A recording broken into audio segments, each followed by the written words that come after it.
Bonjour à tous, on est heureux d'être dans la présence du Seigneur et on se fait du bien ce matin. Alléluia. Plaise à Dieu de nous faire encore du bien par sa parole et je crois que le Seigneur a prévu ce matin de nous faire du bien. Alléluia.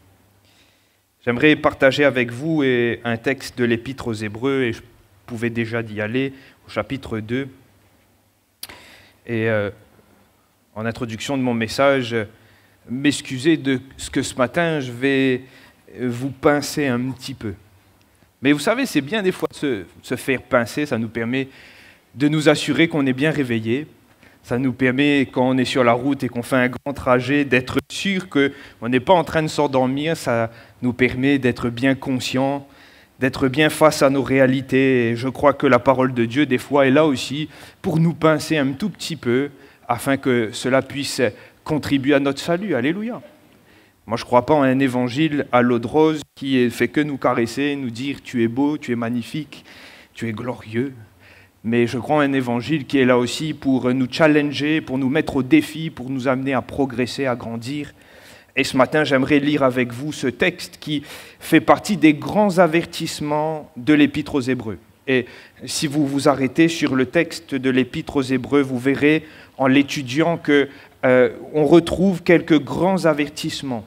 Dans le texte, c'est parsemé par-ci, par-là. Des fois, vous retrouvez dans un même chapitre 2 avertissements, mais l'auteur qui écrit cette lettre aux Hébreux, à ce peuple juif, parce que c'était quand même les premiers destinataires, c'était le peuple juif, c'était l'Église juive, et là aussi pour les rappeler des réalités et rappeler au cœur de ces chrétiens des réalités qui étaient fortes. Et je crois qu'on a besoin parfois de revenir et de reprendre en considération quelques réalités qui sont fortes pour nos vies, afin que nous puissions ne pas nous égarer ou être emportés loin de la parole du Seigneur.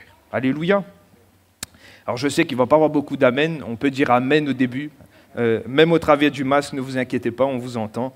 On va lire ce texte, Hébreux 2, verset 1er. Il est écrit, c'est pourquoi nous devons d'autant plus nous attacher aux choses que nous avons entendues, de peur que nous ne soyons emportés loin d'elles. Car si la parole annoncée par des anges a eu son effet, et si toute transgression et toute désobéissance ont reçu une juste rétribution, comment échapperons-nous en négligeant un si grand salut? Le salut d'abord annoncé par le Seigneur nous a été confirmé par ceux qui l'ont entendu, Dieu appuyant leur témoignage par des signes, des prodiges et divers miracles, et par les dons du Saint-Esprit distribués selon sa volonté. Amen. Et ce verset 3 au cœur du message, comment échapperons-nous en négligeant un si grand salut? Et plutôt qu'une question, mais une affirmation ce matin que j'aimerais laisser, j'ai intitulé mon message ainsi, ne pas négliger un si grand salut. C'est l'invitation pour chacun d'entre nous et plus qu'un avertissement, c'est cela pour nous rappeler que nous ne devons pas, et j'utilise bien ce terme, devoir, nous ne devons pas négliger un si grand salut. Et l'auteur de l'Épître aux Hébreux nous met en garde contre la négligence dans ce texte. L'auteur de l'Épître aux Hébreux nous met un avertissement face à la négligence de ce salut annoncé par Jésus lui-même, ce salut dont Jésus est le personnage clé central, ce salut que Jésus est venu accomplir à la croix, cette alliance qu'il est venu sceller pour chacun d'entre nous. L'auteur de l'Épître aux Hébreux nous met en avertissement et nous laisse cet avertissement de ne pas négliger cela. Et il attache, et c'est peut-être là ce qui est fort, et ce qui est important, et ce qui est là aussi pour nous réveiller, nous éveiller, il attache à la négligence, malheureusement, le fait d'être emporté loin. Et pire, il est aussi question de ne pas pouvoir échapper à la rétribution si nous négligeons la parole de Dieu. Et frères, sœurs, permettez-moi de le rappeler ce matin, notre salut, il est vrai, il a été acquis en Jésus. Notre salut, nous l'avons reçu en Christ, mais nous sommes aussi appelés à y travailler. Et nous ne sommes pas appelés à le négliger. Nous sommes appelés à veiller, à persévérer, à aller jusqu'à la fin. Et j'aimerais vraiment le dire au tout début, dans ce texte de l'Épître aux Hébreux, même si on ne connaît pas forcément celui qui a écrit, l'auteur de l'Épître aux Hébreux, même s'il y a plusieurs thèses sur les destinataires, il semblerait quand même que l'auteur écrit à ces Juifs qui avaient reçu Jésus, mais qui, à ce moment de l'histoire, étaient persécutés.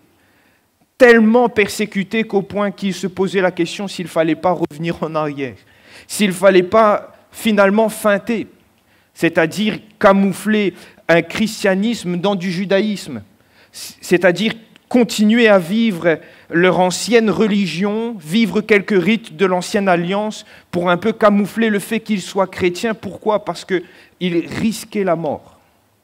Et l'auteur de l'Épître aux Hébreux, tout au long de cette épître, s'attelle à expliquer aux Juifs et à l'Église que Jésus est plus grand que toutes ces choses. Jésus est plus grand que les anges. Son alliance est plus excellente. Jésus a un sacerdoce plus grand que celui d'Aaron. Jésus est un ministre d'une alliance qui est supérieure à l'alliance d'autrefois et de l'Ancien Testament. Et cet auteur est là pour stimuler la foi, exciter ces chrétiens à rester dans le chemin de foi dans lequel ils se sont engagés. Et je crois qu'il est bon pour nous aussi d'être stimulés à rester dans le chemin de foi sur lequel nous sommes engagés. Ne pas négliger. Alors on pourrait se poser la question, qu'est-ce qu'on entend par ce mot négliger ? Et j'ai cherché, je me suis posé la question, c'est l'attitude de celui qui fait les choses avec moins de soin, d'attention, d'intérêt, ou la personne qui ne rend plus si nécessaire ou si souhaitable ce qui est pourtant quelque chose de prioritaire ou d'important. Les synonymes de négliger, c'est laisser aller. C'est l'attention ou l'inattention, le manque de rigueur, le manque d'application, le manque de soin. Vous comprenez là qu'il ne s'agit pas de renier la foi. Il ne s'agit pas de faire quelque chose qui est complètement à l'opposé de la foi, mais il s'agit simplement de manquer de soin. Il s'agit de ne plus être à fond, il s'agit de ne plus s'appliquer. Et ça m'a fait penser, j'ai remarqué que ce mot « négliger » se retrouve également, en tout cas sa racine dans Matthieu 22, dans cette histoire, cette parabole du roi qui a fait des noces pour son fils. Dans le contexte, il s'agit d'un mariage juif, et comme j'ai pu l'expliquer il y a quelque temps, on est face aux noces, si on arrive au temps des noces, c'est que les fiançailles ont déjà été faites. Le fiancé a déjà signé l'alliance avec la fiancée, avec le père de la fiancée. Le fiancé a déjà payé la dot, le fiancé a déjà tout organisé. Il était rentré chez son père dans le but de préparer la maison conjugale, dans le but de préparer le lit conjugal, en attendant que son père lui dise « c'est bon, tous les préparatifs sont OK, on peut célébrer les noces ». Et dans ce texte de Matthieu 22, on arrive au moment où tout est prêt, où les noces sont prêtes afin d'être célébrées, où la table est même dressée, les mets sont sur la table, et où le roi dit à son serviteur « va chercher les invités ». Mais la Bible nous dit au verset 5 et 6, « sans s'inquiéter de l'invitation, ils s'en allèrent, celui-ci à son champ, celui-là à son trafic, et les autres se saisirent des serviteurs, les outragèrent et les tuèrent. » Quelle négligence! Sans se soucier de l'invitation, comme s'ils avaient oublié ces personnes qu'ils avaient reçues une sainte convocation pour les noces. Et je vois en cela aussi l'Église, frères, sœurs. Nous avons reçu une sainte convocation pour les noces. Alléluia! Non pas un mariage ou des noces qui vont se célébrer ici-bas, mais dans le ciel. Et l'Église est appelée à retrouver Jésus dans le ciel. Nous sommes appelés à participer aux noces de l'agneau. Et cette invitation, nous l'avons déjà reçue parce que lorsque nous avons été sauvés, nous avons été ajoutés à l'Église et maintenant nous attendons le Seigneur. Et cette invitation, nous l'avons. Ce carton d'invitation, nous l'avons. Et c'est notre espérance. C'est notre espérance d'être un jour avec lui. Mais garde à nous de négliger l'invitation que nous avons reçue et de nous retrouver comme ces hommes du chapitre 22, à ne plus nous inquiéter de l'invitation et à nous occuper de nos affaires. Dans 2 Chroniques 29, il est question du peuple d'Israël. Et le roi Ézéchias, lorsqu'il prend le règne, lorsqu'il réalise, il fait l'audit du peuple, il remarque que le peuple s'est enfoncé dans quelque chose qui n'est pas bon. Il dit, nos pères ont péché, ils ont fait ce qui est mal à Dieu, aux yeux de l'Éternel. Ils l'ont abandonné, ils ont détourné les regards du tabernacle, ils lui ont tourné le dos, ils lui ont fermé la porte, ils lui ont même, fermé les portes du portique et éteint les lampes, et ils n'ont plus offert au Dieu d'Israël ni parfum, ni holocauste. Et s'il dit tout ça, il attache une injonction, une invitation au peuple. Dans ce verset 11 de Chroniques 29, il dit « Maintenant, mes fils, cessez d'être négligents, car vous avez été choisis par l'Éternel pour vous tenir à son service devant lui. » Cessez d'être négligents. Ils avaient oublié, ils s'étaient arrêtés de s'occuper. Il est question là, dans le texte et dans le contexte des Lévites, qui ne s'étaient plus intéressés au tabernacle, aux sacrifices qui étaient à offrir, qui ne s'étaient même plus intéressés à ouvrir les portes du portique, à s'occuper des lampes, à faire brûler le parfum. Ils ont été négligents. Et dans ce texte, ce qui est malheureux, c'est que le roi Ézéchias va attacher la négligence à la colère qui s'est abattue sur le peuple. Parce qu'il reconnaît que l'attitude du peuple d'Israël a fait qu'entraîner la colère de Dieu sur Juda et sur Jérusalem. Le trouble vient du fait qu'Israël s'est détourné de Dieu. Et c'est pourquoi il invite le peuple à ne plus être négligent. Je remarque également que dans le prophète Jérémie, chapitre 48 et verset 10, verset que je connais très bien et par cœur pour une raison. Quand j'ai commencé à servir le Seigneur dans la musique, j'étais encore adolescent, j'étais dans le groupe d'adolescents, et notre responsable qui s'occupait des musiciens avait mis ça sur tout le planning. Alors croyez-moi, ça avait mis la crainte au milieu de nous et dans mon cœur. Il est écrit, Jérémie 48, 10, « Maudit soit celui qui fait l'œuvre de l'Éternel avec négligence. » Alors je ne sais pas si à l'époque c'était un excès de zèle ou vous voulez nous ramener sur terre et comprendre l'importance du service. Quoi qu'il en soit, le prophète Jérémie, en parlant au peuple, il réalise et il attache la malédiction à la négligence. Incroyable, hein, frère et sœur, à la négligence. Il n'est pas question là de ne pas faire, mais il est question là de ne plus s'appliquer, de ne plus prendre soin. Et finalement, on pourrait dire ce matin que négliger un si grand salut, c'est se retirer, se relâcher. Négliger, c'est oublier le prix qui a été payé à la croix par Jésus. Négliger, c'est délaisser le témoignage du Saint-Esprit en nous quand nous avons cru. C'est laisser un peu la flamme du zèle qui nous donne l'Évangile s'éteindre lentement. C'est abandonner l'esprit pour la chair. C'est échanger notre droit d'aînesse, excusez-moi, pour un plat de lentilles. Négliger un si grand salut, c'est se taire.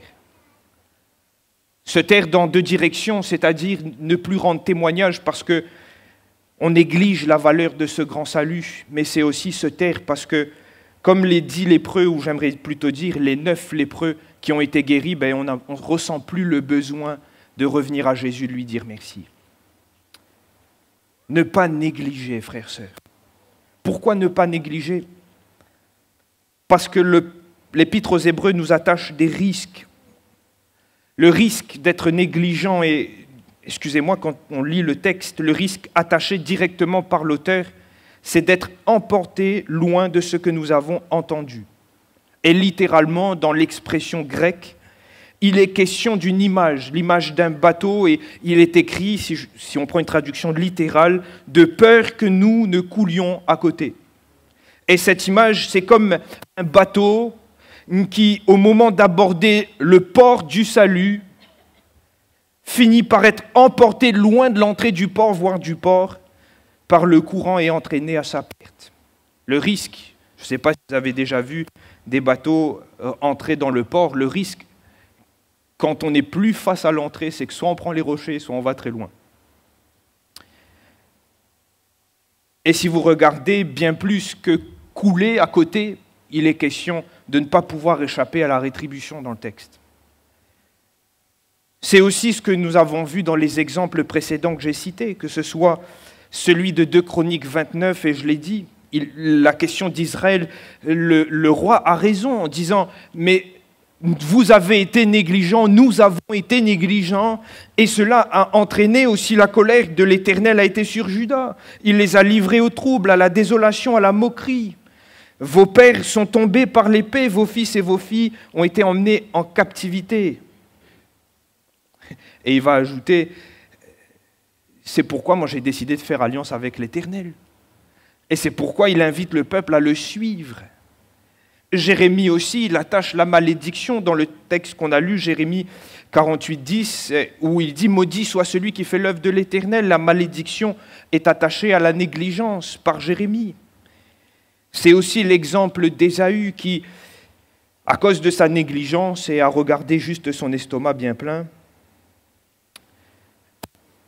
il a vu la bénédiction terrestre plutôt que la bénédiction céleste et il est passé à côté de son droit d'aînesse.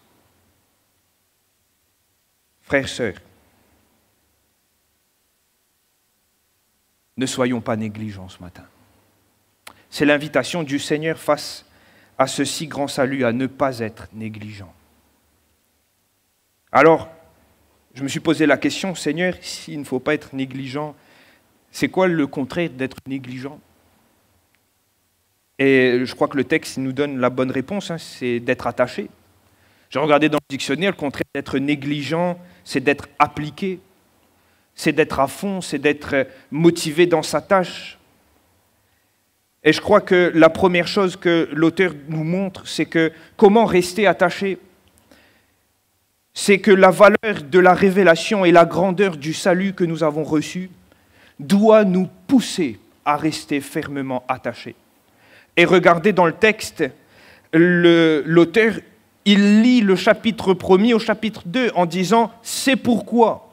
Il y a une liaison dans ce qu'il vient d'annoncer, vient de dire, vient de démontrer à ce texte et cet avertissement à ne pas se laisser emporter loin de ces choses. Et qu'est-ce qu'il vient d'annoncer au chapitre 1er? Il vient de parler de la grandeur de Jésus, du message qui a été annoncé par Jésus, de cette nouvelle alliance que nous avons, qui a été scellée par le sang de Jésus et que nous avons aussi intégré cette nouvelle alliance. Il parle de la grandeur et de la supériorité de Jésus. Il nous parle de la supériorité même de la révélation, parce que ce n'est pas par un ange que nous avons reçu ces choses, mais c'est par le Seigneur Jésus lui-même, Dieu qui s'est abaissé à notre égal afin de nous sauver. Nous avons reçu un évangile excellent et le ministre, celui qui est venu apporter cet évangile, n'a été rien d'autre que le Seigneur lui-même. Et il faut le comprendre et le réaliser ce matin, la révélation que nous avons reçue est d'autant plus supérieure, car c'est Jésus, Dieu lui-même qui s'est révélé en nous. La version français courant nous parle de la valeur de la parole qui a été annoncée par Jésus dans cette épître aux Hébreux. Il traduit que l'évangile nous a été annoncé et que cet évangile a de la valeur parce qu'il a été annoncé par Jésus. Et il nous faut comprendre que si notre évangile est combien plus excellent, si ce que nous avons reçu est d'autant plus supérieur, si notre Seigneur Jésus est au-dessus de toutes ces choses des anges, au-dessus du sacerdoce d'Aaron, au-dessus de toutes ces réalités qui étaient l'ombre des choses à venir dans l'Ancien Testament, si notre Seigneur a tout accompli à la croix, si le Seigneur a payé un prix si grand, si important pour nos vies, comment nous pouvons négliger le salut que nous avons reçu ? Comment nous pouvons nous permettre d'être négligents? Et l'auteur est en train ici là de nous exciter à ne pas être négligents à cause du prix payé, frères et sœurs. Le prix que le Seigneur a payé est grand. Le prix qu'il a payé pour nos vies et pour ta vie est grand. Le prix qu'il a choisi de payer et les coûts qu'il a subis, la dette qu'il a payée est grande. Tu es libre ce matin. À cause du sang de Jésus, tes fautes ont été effacées. À cause du sang de Jésus, l'acte dont les ordonnances te condamnaient a été déchiré, a été effacé parce que Jésus a tout accompli à la croix. l'œuvre de Jésus est excellente. Jésus est supérieur à tout cela. Et si l'auteur dresse Jésus bien au-delà des révélations de l'Ancien Testament, il veut nous amener à réaliser combien ce salut est grand. Et je crois que lorsque on reconsidère correctement la personne de Jésus, et lorsqu'on réalise également la grandeur du prix qu'il a payé, la grandeur donc du salut que nous avons reçu, cela nous pousse à être bouillants pour le Seigneur. Cela nous pousse à être des gens appliqués à son service et à son œuvre. Et j'aimerais te poser la question ce matin. En préparant, moi-même, j'ai été challengé dans ma conception, dans ce que je ressens, dans ce que je comprends de la parole, mais j'aimerais te poser la question, quelle est la valeur aujourd'hui qu'a le salut que le Seigneur t'a offert dans ta vie? Quelle est la valeur de ce Jésus qui est bien plus supérieur de tout ce qu'on pourrait imaginer ou penser? Quelle est la valeur, quelle est la place? Parce que je crois que pour ne pas négliger, il faut être conscient de ce qu'on a. Pour ne pas négliger, et c'est comme ça, si vous voulez ne pas négliger une chose, il faut comprendre la valeur qu'elle a. Excusez-moi, je prends un exemple très simple qu'on comprendra tous. Si vous avez une vieille voiture, une très vieille voiture, avec plein de problèmes, on a tendance à être plus négligent avec la vieille voiture. En tout cas, je prends mon exemple. Quand j'ai une vieille voiture, j'ai du mal, des fois, à apporter tout le soin que j'aurais apporté avec une voiture plus récente. Mais dès le moment donné qu'on nous donne une voiture avec... on vous donne une Porsche, on vous donne une Ferrari, croyez-moi, s'il faut venir avec une combinaison pour ne pas salir la voiture, on le fait. Parce que la voiture, elle a de la valeur à nos yeux. S'il faut conduire avec des gants, on va mettre les gants. Mais si on a une vieille voiture des années 80, on n'a pas le même souci. Et je crois que c'est pareil dans notre vie chrétienne. Si nous n'arrivons pas à réaliser la grandeur du prix que Jésus a payé, si Jésus n'a pas toute la place et la place supérieure qu'il devrait avoir dans nos conceptions et dans nos images, et dans nos idées, notre pensée, eh bien on a du mal à ne pas être négligent. Parce qu'on n'arrive plus à considérer. Mais plaise à Dieu ce matin de rappeler le souvenir de l'œuvre de Jésus à nos esprits, à nos cœurs ce matin. Il est important pour nous de revenir à la croix. Il est important pour chacun d'entre nous de réaliser de nouveau la valeur du si grand salut que nous avons reçu. Frères, sœurs, l'auteur ne parle pas juste du salut, mais du si grand salut. Parce que le salut que nous avons reçu est grand. Alléluia. Il va bien au-delà, et c'est ce que le pasteur Johan Hilon pouvait partager au premier culte, il va bien au-delà de toute bénédiction terrestre. Le salut du Seigneur s'étend jusqu'à dans l'éternité et a une valeur si grande. Alléluia. Alors nous avons besoin de considérer la grandeur du salut afin de ne plus être négligent. Alors comment ne pas être négligent? Il est aussi question pour nous de rester attachés aux choses que nous avons entendues. L'auteur, au verset 1er, nous met pas là comme étant une possibilité en disant ce serait bien pour nous de rester attachés. Il utilise le verbe « devoir ». Nous devons d'autant plus nous attacher aux choses que nous avons entendues. Voilà ce qu'il dit. Comme une exigence de la vie chrétienne, nous devons être attachés. Et je crois que si nous ne voulons plus être négligents, nous avons besoin de nous attacher aux choses que nous avons entendues. Et ce que nous avons entendu, c'est la parole de Dieu. Nous avons besoin de nous réattacher correctement au Seigneur Jésus. Nous avons besoin de refaire de Christ cette valeur importante de nos vies, la personne qui dirige nos vies, et être solidement fondé en Jésus. S'attacher, c'est bâtir sur Jésus, c'est faire de lui le fondement. Cela signifie qu'il est à la base de tout, et non pas celui qui vient en second, qu'il vient après, mais celui qui est aux fondations d'un bâtiment. Et si vous regardez un bâtiment, lorsqu'on fait les fondations, on a déjà pensé toute la maison. Pourquoi? Parce que ce n'est pas une fois qu'on a mis les fondations, qu'on a fait le rez-de-chaussée, qu'on va se dire qu'on va monter un immeuble. Parce que pour monter un immeuble, il fallait faire des fondations en conséquence. Et je crois qu'en cela, dans cette image, il faut comprendre que c'est pareil dans nos vies. Avant de prendre une décision, de faire un projet, avant de construire, de bâtir, il nous faut nous reposer sur le fondement et considérer le fondement. On ne peut pas décider dans nos vies de monter 4 étages si le fondement ne nous y invite pas à le faire. Et je crois que cela est important pour nous de considérer. C'est quoi rester attaché? C'est de bâtir sur le fondement. C'est de rester sur Jésus, c'est de mettre Jésus au centre et à la base de toute chose. C'est de faire en sorte que Jésus soit à l'initiative de tout ce que nous faisons dans nos vies, bien plus qu'une simple petite place, mais la place centrale, le socle. S'attacher, c'est se nourrir de la parole. Et si vous regardez l'exemple d'Ézéchias que j'ai cité tout à l'heure dans 2 Chroniques 29, s'il s'intéresse à reconstruire sur des bases nouvelles en demandant au peuple de nouveau de s'allier au Seigneur à travers de l'alliance, il va s'intéresser aussi à ramener le peuple à la parole. Et je crois que s'attacher et rester attaché aux choses que nous avons entendues, c'est se nourrir de la parole. C'est de faire de cette parole notre pain quotidien. C'est de faire de Christ notre nourriture. C'est de faire de son évangile, de ce qu'il a dit, la base de notre alimentation spirituelle.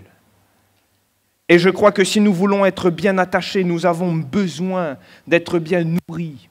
Nourris de la parole. S'attacher, c'est aussi maintenir une communion avec lui. J'aimerais l'imager comme cela, toujours en prenant ce sens du bateau. Christ représente le lien entre la barque de notre vie et le port de notre salut. Alors nous avons besoin d'être bien en communion avec lui. Nous avons besoin de vivre cette vie d'intimité avec le Christ, d'être près de son cœur. Si nous voulons rester bien attachés, nous avons besoin de grandir dans la communion avec lui. Et nous avons tellement parlé de la prière le week-end dernier, et je crois que nous sommes appelés à vivre cette intimité, cette relation. Rester bien attaché, c'est aussi fuir la chair et marcher selon l'esprit. Rester bien attaché, c'est se dévêtir du vieil homme et se revêtir de l'homme nouveau. Et nous avons besoin de progresser aussi en cela. Si nous ne voulons pas être emportés loin de ces choses, nous avons besoin de mettre toute notre énergie à bien rester attachés au Seigneur. Si nous voulons ne pas être emportés loin de ces choses, et si nous voulons échapper à la rétribution, nous avons besoin de bien rester affermis dans le Seigneur. Nous avons pour cela besoin de réaliser qui il est et ce qu'il a fait. Vous savez, c'est toujours incroyable de voir quand on arrive dans ces fêtes dites chrétiennes comme Noël par exemple, de voir que tellement de personnes ont oublié qu'à la base, on avait fêté cela pour se rappeler de ce que Jésus avait fait de sa naissance. Et au final, les cadeaux ont pris le pas sur la naissance de Jésus. Et je dis cela pourquoi? Parce que dans nos vies chrétiennes, à toute proportion gardée, il ne faut pas que le souvenir de Jésus s'estompe. Mais il faut qu'il demeure au centre, afin que nous puissions toujours être bouillants, appliqués à le servir, appliqués à s'attacher à lui, appliqués à la parole, appliqués à sa présence, appliqués à notre vie de sanctification, appliqués à ce qu'il nous a dit, afin de ne pas négliger le salut qu'il nous a offert. Alléluia. Alors plaise à Dieu ce matin que nous puissions nous réveiller si nous sommes endormis. Plaise à Dieu ce matin que nous puissions nous reprendre si nous avons été négligents. Et puissons-nous ce matin être encouragés de la part du Seigneur à de nouveau nous appliquer totalement aux choses que nous avons entendues, c'est-à-dire à la parole de Dieu, nous appliquer totalement à ce qui nous appelle à le faire et à son salut. Alléluia.